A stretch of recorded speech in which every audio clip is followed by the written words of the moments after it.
Hello বন্ধুরা, তোমরা সবাই কেমন আছো? আশা করি সবাই ভালোই আছো। অনেক দিন থেকে ভাবলাম একটু পিঠে করব, তো হয়ে উঠছিল না কাজের ব্যস্ততায়। তাই দেখো আজকে আমি কাচ্চি পোড়া পিঠে রান্না করলাম। আমি আগের দিন রাত্রিবেলা চাল ভিজিয়ে রেখেছি এটা বাটিতে, তার সঙ্গে একটু ময়দা মিশিয়ে দিয়েছি, তাহলে আমার ইনস্ট্যান্ট পিঠে রান্না করা হয়ে যায়। তো দেখো কি সুন্দর এক এক করে উঠে যাচ্ছে।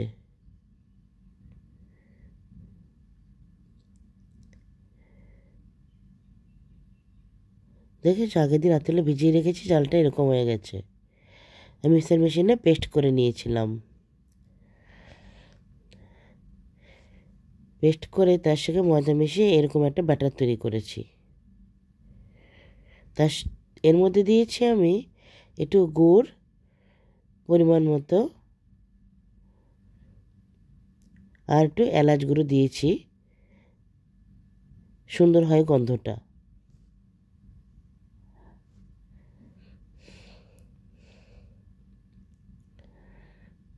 তো দেখো আমি এক এক করে ব্যাটারটা এর মধ্যে দিয়ে দিচ্ছি।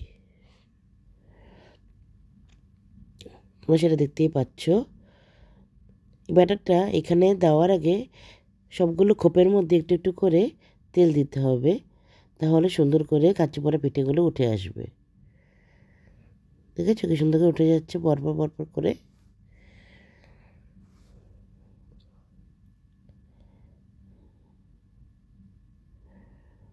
আমার মেয়ে এই পিঠে খেতে খুব ভালোবাসে, তাই মাঝে মাঝে আমি অল্প একটু চাল ভিজিয়ে রাখি আর ওর জন্যই পিঠেটা বানাই।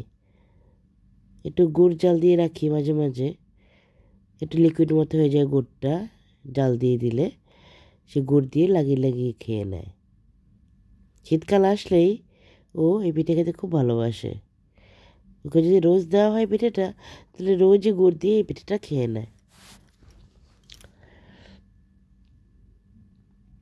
তো দেখো কি সুন্দর লাগছে দেখতে। এগুলো সব আমি দুধে ভিজিয়ে পিঠেগুলো বানাবো। এক পাশে দুধ আমি জাল করতে দিয়েছি, আর পিঠেগুলো বানিয়ে বানিয়ে এই দুধের মধ্যে রেখে দিচ্ছি।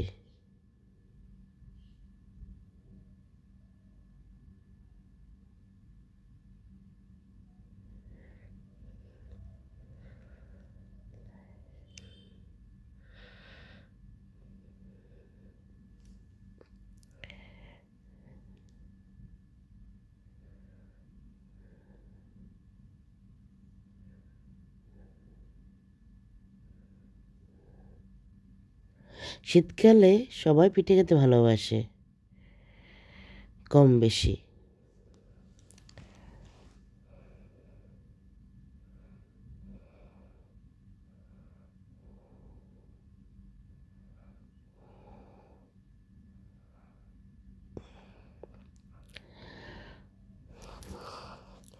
এভাবে ছুরি দিয়ে আমি উল্টো পাল্টে দিলাম, তাহলে যে কাঁচা ভাবটা থাকবে সেটা আস্তে আস্তে ঠিক হয়ে যাবে।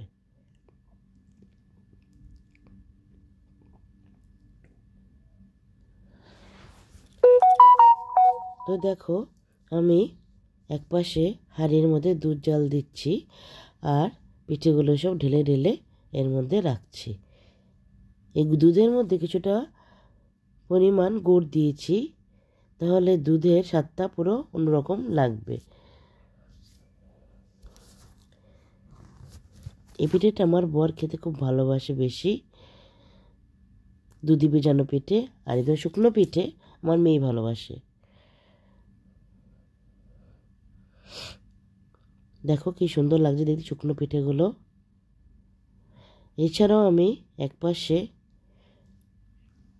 চুষি পিঠাও বানিয়েছিলাম, তোমাদের এই ভিডিওটা আমি পরে দেখাবো।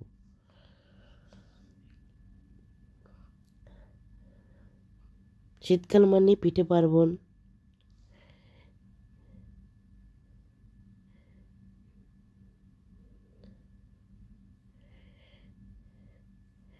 দেখেছো বন্ধুরা কত রকমের পিঠে বানিয়েছি, চুষি পিঠে, শুকনো পিঠে, দুধে ভেজানো পিঠে।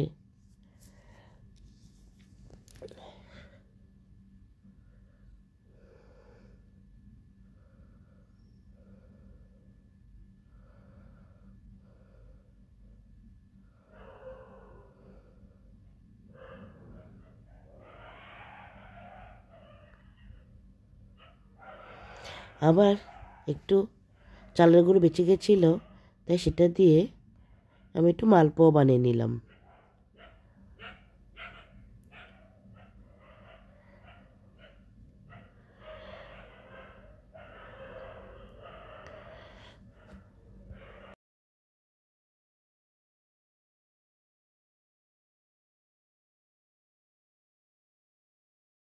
দেখো আমার সব মালপোয়াগুলো ভাজা হয়ে গেল,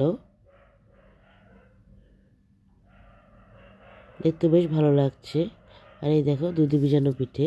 দেখছো বন্ধুরা কি সুন্দর লাগছে দেখতে, ইয়ামি ইয়ামি। তোমরা খাবে নাকি?